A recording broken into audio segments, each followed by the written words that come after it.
Good evening. It's Andy Hill speaking of Andrew Hill Investment Advisors. Tonight's update is titled Financial Markets Welcome New Fed Chair with a Snowball. Stocks had a rather sharp sell-off today, and we want to take a closer look at the factors underlying the decline and the other issues that are leading to rather weak performance in stocks so far in 2014. Economic data. Last year's data is coming in relatively strong, but so far this year, the data is coming in on the weak side. Specifically, GDP, gross domestic product, for the third quarter was an impressive 4.1%, to be followed up by growth in the fourth quarter of 3.2%, which is particularly noteworthy given that the government was shut down for several weeks during the fourth quarter, which probably shaved off close to 1% growth. Hadn't been for that, we probably would have had growth in two consecutive quarters exceeding 4%, which hasn't happened in several years. However, more recently, the data is a little bit more concerning. First, real estate sales are coming in on the weak side. Second, retail sales, as noted recently by Walmart, which indicated that their sales for the quarter ended January 31st are going to come in under expectations. And then today, auto sales were just horrible, with Ford sales being off 7% year over year. Well, weather is certainly a very important factor in these three categories, showing up with very weak results. Some investors, though, are more skeptical and thinking that it's really a sign that there's underlying weakness in the economy, although people that live in Naples, Florida would have a hard time understanding that given the busy streets and restaurants so far this tourist season. Data also coming out of China has been particularly concerning. Some of their economic reports show a decline in activity, and that is spilling over into several developing nations whose economies are closely aligned with the growth in China. Moving on to the financial markets, these issues are leading to a breakdown in stocks, while investors are flowing back into bonds as fear is growing. Specifically, stocks are off, according to the S&P 500, by over 5% after today's climb, and the Dow Jones Industrials are off over 7% so far this year. What are the causes of that? Well, let me point out a few things that come to mind. First, many investors did put off selling positions where they'd be facing capital gains until 2014. We certainly did some of that ourselves in client accounts. Second, the China data coming in weak in concert with the currency concerns in several developing nations is a material factor in the minds of investors, although the impact on our economy is negligible at best.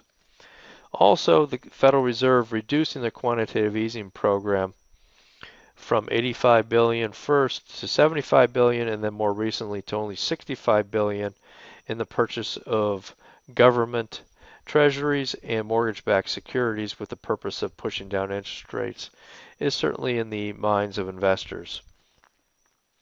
Our more recent data, as I just mentioned, also was a spark that fueled the sharp declines today.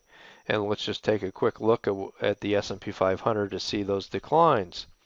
This is a chart from last summer as we see a rather jagged increase through the late summer and early fall, only be followed by a very strong uptrend during the fourth quarter after the government shutdown had run its course. More recently, we're seeing a sharp decline, really only on 2 days so far in 2014. This first big decline was due to the release of Chinese data that spooked investors, and then today we see a decline of over 2% on the S&P 500, primarily due to the weak auto sales. And that pierced a line in the sand that we have, which is actually a blue line here at 1770. The decline through 1770 and the S&P 500 led to us taking action to reduce our exposure in client accounts. Fortunately, we have prepared for a decline if it were to occur, which is now appears to have taken place in stocks. So we quickly had a number of positions that we had in mind to reduce or liquidate, and that took place this morning. We sold several positions, and I'll just highlight a few of them for illustrative purposes. First, Verizon is one that we reduced for a second time. We are concerned with Verizon due to the competitive battles that appear to be heating up with AT&T and T-Mobile. We also sold positions in Toyota, which has not performed very well for some period of time. And we also sold our position in eBay, which if it had not been for Kyle Icahn, the legendary investor who wants them to take actions to maximize shareholder value, that stock probably would be much lower given their weak outlook for 2014. Looking for a bottom in stocks certainly can be a challenge, even for professionals such as ourselves that study all the characteristics that quite often accompany a decline and bottom in stocks.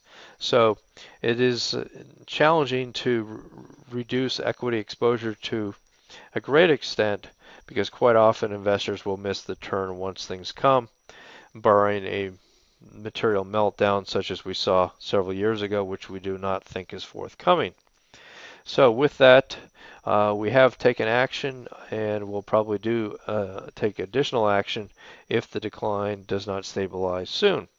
So with that, let's just conclude tonight's comments by asking Dr. Yellen how was our first day on the job as newly appointed Fed chair.